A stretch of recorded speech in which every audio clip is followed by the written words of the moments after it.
Welcome back. This is Asking for Knowledge, Episode 5. I'm your host, Jeff Mabe. We're going to continue the talk today about expectations and how they play a role, how we can determine our own expectations when sometimes we aren't able to verbalize them. And then we'll talk about a quick process for defining those, understanding what, when, and where to communicate those, and then finding the courage to do so. So if it's your first time listening, there are three types of the show. So we have Asking Out Loud, which is what today will be, where I'm just kind of going on a bit of a rant. I'm going to ask a bunch of questions. I'm going to frame a bunch of ideas, give you some things to think about, and maybe challenge you a little bit. Maybe challenge us. I don't want to say you, because I am in this camp. We are all learning together. The next type is asking the experts. So we'll find folks far and wide who have really good insight and feedback to give us around youth baseball and the youth baseball system. And then finally, we'll have Ask Your Parents. So this may be survey results from surveys that we send out in collecting information and ideas from parents and getting their perspective. This may be bringing on parents who have been through the recruiting process, maybe in a positive way or maybe in a negative way. And just to give you a greater insight of what is actually going on in youth baseball. Again, if you're a first-time listener, our goal with this entire podcast is to attempt to get to first principles on everything youth baseball and peel back all the layers to really understand what is actually happening, who's getting what they want, and what's going right, what's going wrong, and how it's affecting our kiddos. If you're not familiar with Asking for Knowledge, as an organization, our core focus is helping young players master the mentality, mechanics, and joy of baseball. So we do in-person training, team training, group training, do some games, do a lot of fun things to try to advance the game, grow the game, and help kids develop an overall process for growth that serves them in baseball and then in life. So we're picking back up today, talking about expectations, and I shared last time a funny story regarding my oldest son. So if you have not listened to that, go back and listen to that once you finish this. But the story revolved around his effort when he started baseball and my expectations for what type of player he would be based on the way I played the game, and I'll give you the short version. He played it differently than I did.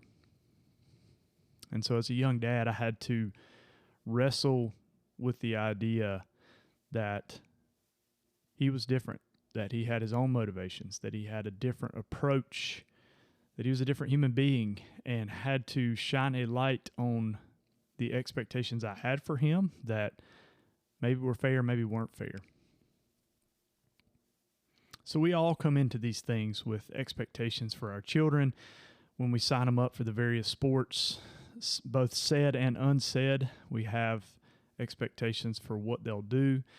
And I will say there is a pretty defined difference, and eventually we'll talk about it. I don't know that it'll be on today's pod, but there'll be a time where we'll talk about the difference between expectations and standards, because I want to make sure that, again, if you're listening to this for the first time or you've listened to us for a little while, I want to make sure I'm very clear that there is a defined difference, that this is not, I'm not advocating the idea that we have zero expectations and it's just, hey, let's just see what happens, and we don't try to have any standards for our children. So there is a defined difference between expectations and standards, and we'll talk about them and really deep dive, because again, this is not me coming at it from an expert's perspective to tell you exactly what you need to do.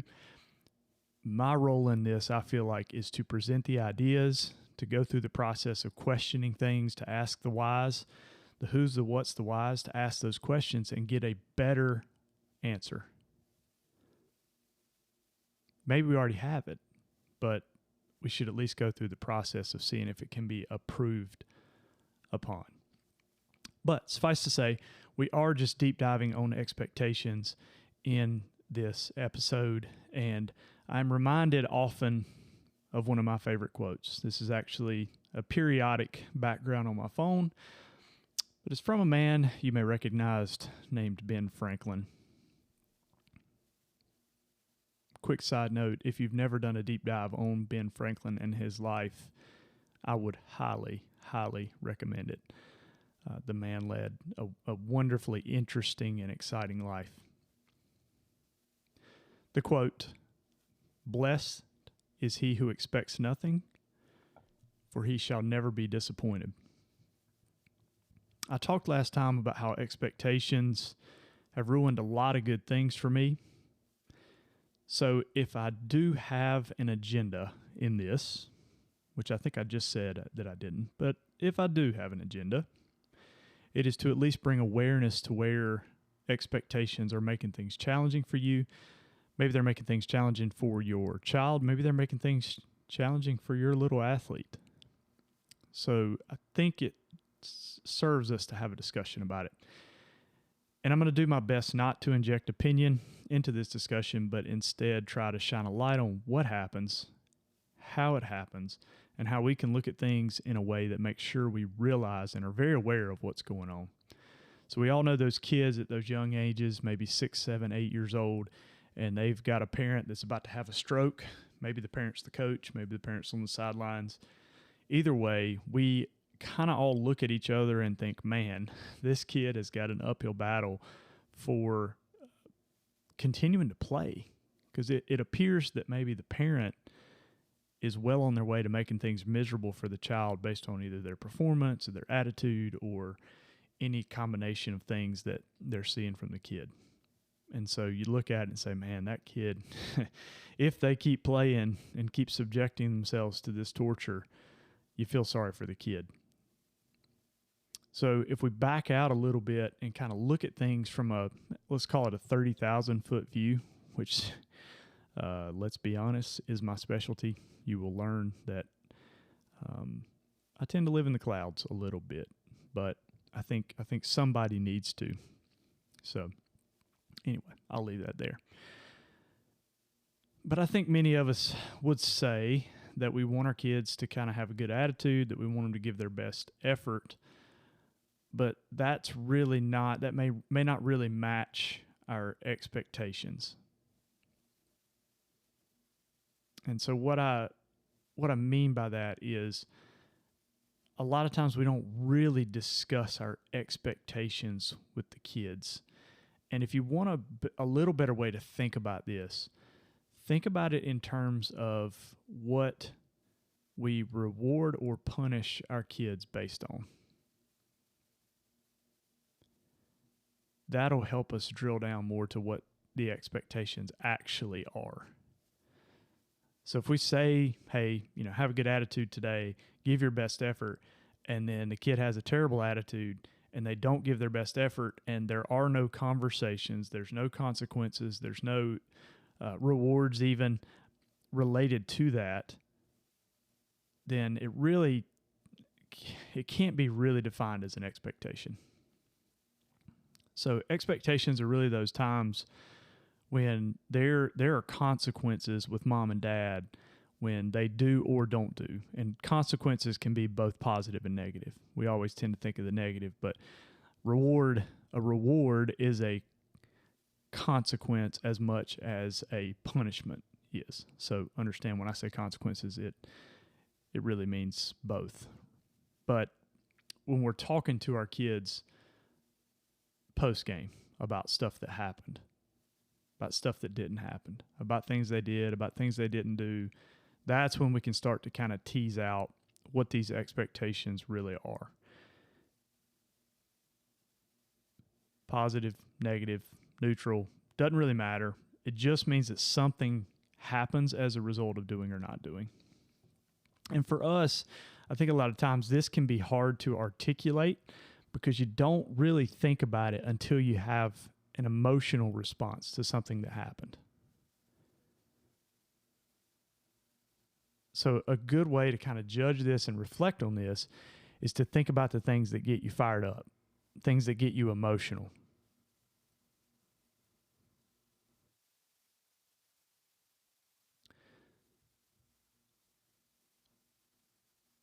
Things your child maybe does or doesn't do, things the coach does or doesn't do, things other parents do or don't do, other coaches, umpires, husbands, wives, bosses, direct reports, all of these things. A good way to judge what our expectations are is what makes us react. What gets us fired up, what gets us emotional, and causes us to have a reaction, because those are the things, those are the unspoken or maybe unsaid expectations that we have.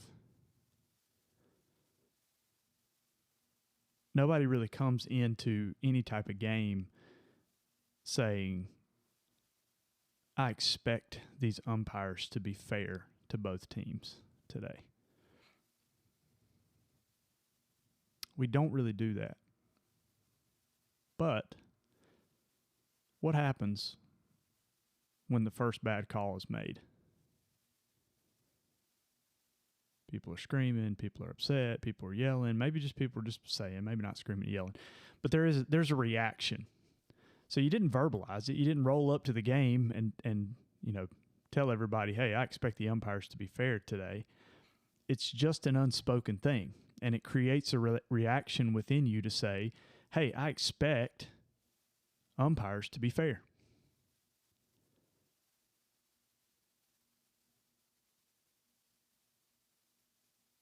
In terms of our players, we tell our kids, play hard, have fun, but they strike out for the third time on a high fastball, and we are livid, right?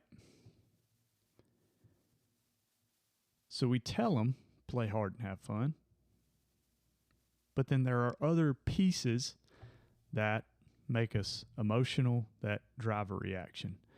Again, that's expectation.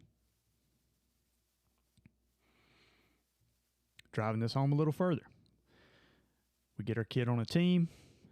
Neither us nor our child communicate with the coach as to what positions the child wants to play, things they're comfortable with, things they are looking to accomplish. But then we get upset when they're not where they should be. Expectations. And I hope this conversation does not feel judgmental. That is certainly not the intent. My hope and my desire is that we can just create awareness around expectations for all parties. And we are going to talk.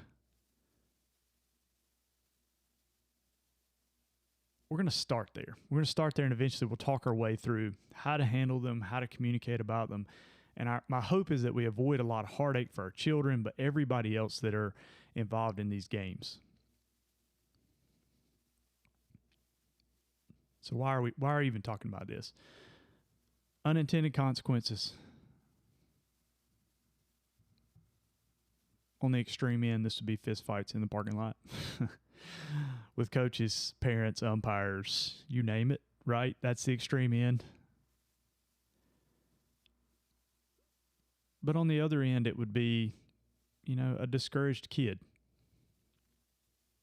It would be a kid that doesn't want to play anymore. It would be a kid that feels pressured. It would be coaches that feel pressured and are constantly worried about, am I going to be able to keep a team together? Am I making these parents happy? Every season now. And again, my son is my middle son is only up to 11U, but every season now, 3 or 4 teams just completely disintegrate. And I certainly have my own opinions about it, but I question how that can be good for anybody, how it can be good for coaches, how it can be good for players, for parents. And so we have to talk about these things to at least be aware.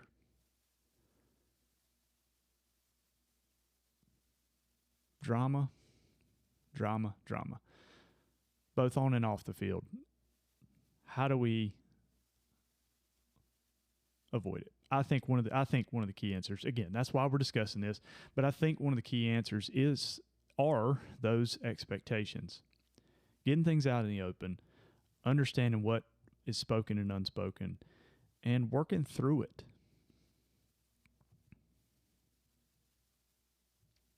It comes back to a bit of the human condition when we talk about this. And it's the idea that I can't tell you what I want, but I will throw a fit when I don't get it.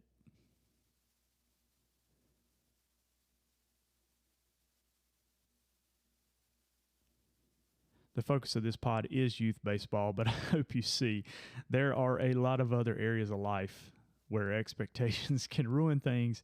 And as I'm speaking today, I just keep thinking about marriage being one of them. And there's a John Maxwell quote that I absolutely love. And it goes a little something like this. It says, when we are courting our spouse, it is very much the mindset of how can I serve this person? How can I show this person that I love them? What are the things I can do for them? And the minute we get married, we say, oh my gosh, how in the world is this person going to serve me? I love that observation. And I love that quote because it is very much what we experience over and over again in life. We laugh about it in marriage, but we do it in youth baseball. We jump on a team.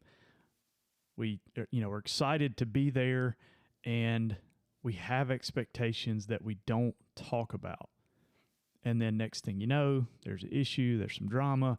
We don't like the coach, we don't whatever, and it just doesn't benefit anybody.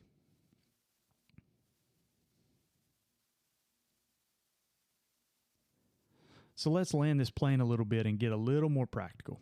And expectations, this is going to be an ongoing conversation. Matter of fact, in the next episode, we're going to talk about player development and expectations around that. But for today's purposes, let's get a little more practical. Let's give you something that you can take with you to hopefully ask questions of yourself and develop a process to handle this. So step one, and again, let's keep the focus on youth baseball, but I would take this and apply it in other areas of your life, and I think your life will be better. Test it and see. We're always asking here. It may feel like I'm telling, but we're always asking. I will be more than happy to hop back on the mic and provide corrections as time passes. That's part of the process of growth. Anyway, step one. Think through all the things that make you emotional, invoke frustration, anger, etc. So again, sticking within the context of youth baseball, what are those times? Or maybe youth sports, we'll say. What are those times and conversations look like with your children about sports? Maybe it's practice, maybe it's a game, maybe it's some other thing, right? What do those conversations look like? When do you get the maddest? When do you get upset? When do you decide to try to address things with your kids? Everybody jokes about the ride home or talks about the ride home. A lot of psychiatrists and folks are chiming in about that. But what is driving that? Let's go a level deeper, right? Yeah, you shouldn't berate your kid on the way home. But why? What's leading you to want to do that? Expectations. You expected your kid to do a certain thing, they didn't do it, and now there is a rub. What frustrates you with your child's coaches? What gets you worked up? Things they do, things they don't do. Consider it. Write it down. Go through it.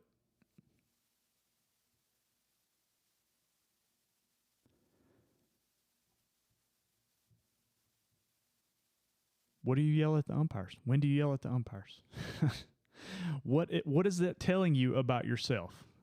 That you're into justice and fairness? We all are, by the way. Very much a human condition. But what does it tell you? What does it tell you about yourself? It will reveal what your expectations are. And again, that's an easy one, right? We all want justice and fairness.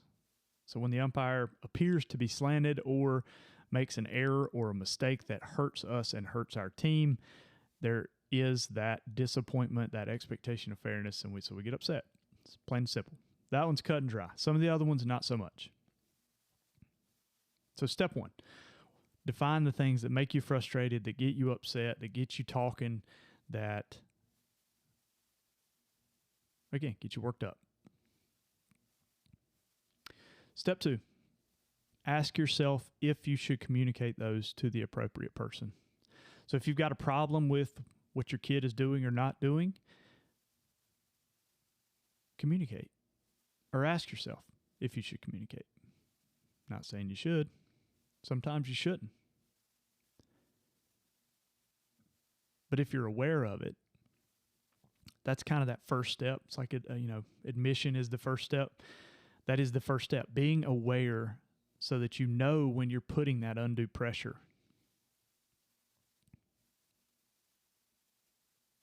But then determine, should I communicate this? Is this important enough for me to communicate? With the coaches, coach, this is what I'm thinking. This is why we're here. This is why we signed up. Tell me about your approach. Tell me about what you're thinking. How do you make decisions? What leads you to put Kirby in left versus first base? What leads you to put Kirby at last in the batting lineup over second? What are those criteria? Help me understand. These are the expectations I have.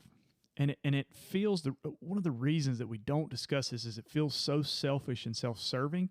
But in reality, if we're going to go through a process of getting angry and quitting a team, that's just as ugly as sounding self-serving up front. So consider that. If you're going to sow discontent amongst the team or amongst other parents, or tell other people in your circle that you don't like something, that's just as dangerous as up front scheduling a time or jumping on the phone or having a conversation with the coach to say, hey, this is why we're here. This is what I'd like Kirby to get out of this. And then you have the conversation to understand where the coach's head's at, what the coach is thinking, how they make decisions, and you can determine if this is the right setup for your kid up front. In fairness, in practicality, I know that it doesn't work that way, but I do question if it would not be better if we just slow down for a minute and we're willing to have these talks. A funny example of this is I don't think we are really afforded the opportunity to discuss expectations with the umpires before the game. That would be a bit awkward. Hey, Blue, over from the side of the fence. Hey, I expect you to call this game fairly. That would be awkward. So there's some things that are unspoken. But in terms of things that will serve you, one of the things that we found that we communicate to our kids that really has seemed to work is we operate under the expectation that the umpires are for the other team. They've either been paid off, they got family on the other team. There's something that has gone on that we do not expect a fair game. We don't expect a fair strike zone. We don't expect fair judgment calls. We don't even expect fair enforcement of the rules. And so it completely alleviates the anger and frustration related to the umpires.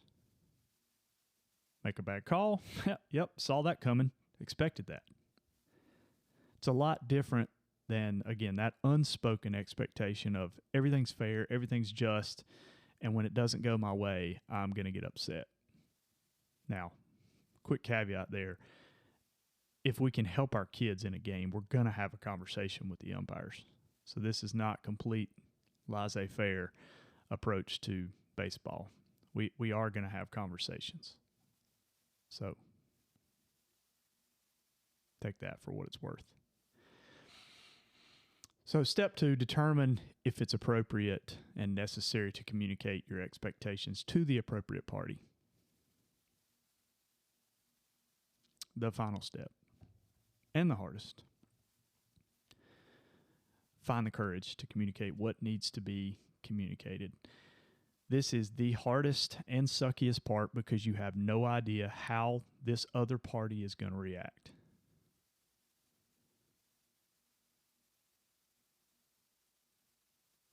I'm not going to talk about it much, but I've had a lot of experience in business.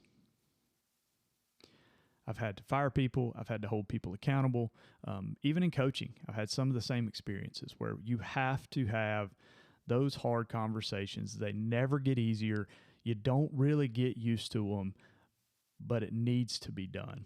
And I've found if you communicate in good faith, without emotion, not emotionless, but without the emotion of frustration or anger or disappointment, usually these conversations go pretty well. There are a few irrational actors out there that are just going to be what they are, but by and large, most people, you can get through these conversations much easier than you think.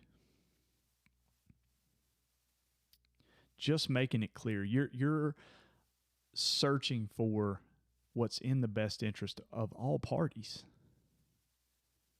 Not just you, not just your child, but everybody involved.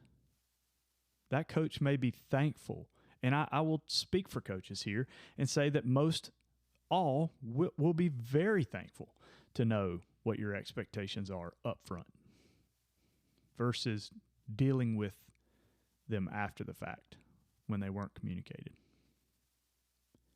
I did kind of allude to this already, but I would highly recommend avoiding communicating any of your frustrations outside of the people that need to be involved that can make a change in the situation. Now, there's a difference in going to somebody and saying, hey, I don't know what to do. How would you handle this? And you describe it and you get their feedback. That is one approach. But to go to other people, to go to friends, to go to other parents, to go to other coaches from the head coach. This has happened before as well. There's a coach that's more approachable, and you get a little bit of a mutiny of sorts, and you go to that other coach and say, hey, I don't like this, this, and this, and then you hope that that coach communicates it to avoid the hard conversation with the one that you actually have the problem with. And that's just not a good approach. You don't want to triangulate here. You want to go in a straight line. So find the courage. Find the courage to have those discussions, to discuss those expectations up front. I think less teams will blow up. I think there'll just be a lot. Let's just say that I believe there would be a lot less drama. You answer the question for yourself. But I believe there would be a lot less drama in youth sports if we take this approach. If we speak the unspoken, again, step one, defining your expectations, understanding what you want, what you expect. Don't just wait until you see something that you don't like. Think ahead. Determine, define. Get it listed out. And then you can begin to have conversations that make sure that everybody's in alignment, that everybody understands what the other is thinking and how we can all benefit from it. So define your expectations, determine the appropriate communication. Some things can be a simple text. Some things need to be on the phone. Some things need to be in person. Some things need to involve everybody. Discretion is going to help you understand what fits where. There's not a blanket approach there. Last thing, develop courage. So find the courage to have those conversations and communicate your expectations.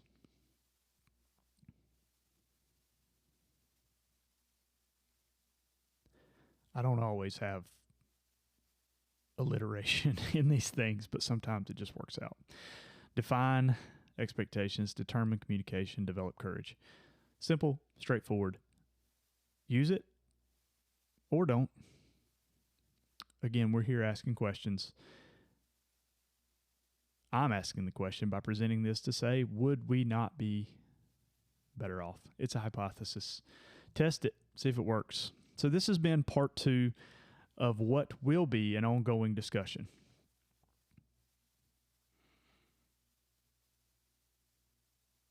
I believe I said this earlier, but in the next episode, we are going to discuss expectations around player development. So we'll talk, our focus with Asking for Knowledge is the younger kids. So 6 to 12, really more 8 to 12 once they get into coach pitch and then kid pitch. That's really kind of where we pick up. And then those 4 years in between before they get to middle school ball and some of the older and higher levels. That's our area of focus from a player development standpoint. It's not that we're not going to talk about those older ages ever, but I just feel like this kind of kicking things off right is going to give us a better foundation for the future. And so my hope is that through some of these discussions, we can make things better for all involved. So next episode, with expectations, we'll talk about player development and what we can reasonably use as expectations for that. If you are enjoying the show, we ask that you follow. We ask that you subscribe. We ask that you share it with a friend. So send it to somebody, and worst case scenario, maybe the two of you can get a good laugh out of it. I don't know. Hopefully it's helpful. We are on all major platforms, so if you are so inclined, you can follow our pages, Facebook, Instagram, X, formerly known as Twitter. We are in all of those areas. So again, if you're enjoying it, give us a follow. Check us out there. Another important note, we would ask that you participate in our surveys. So you will find links to those surveys on our social media accounts. You'll find them on the website, but these surveys are going to be used to help us really understand and get a better idea of what is happening out there. We've got our little bubble. We've got our little perspective here, but we want to know at a greater level what is actually happening. We don't want to just project and expand and say it's like, what's happening here is the same as it is everywhere. Don't think that's a fair assumption. So we want to make sure that we are at the bleeding edge of what is happening in youth baseball, so that we can talk about it, so that we can discuss it, we can ask questions around it, and we can, again, get closer to first principles and understanding what's happening and where we can have an impact. Thanks for listening. Until next time, keep asking for knowledge.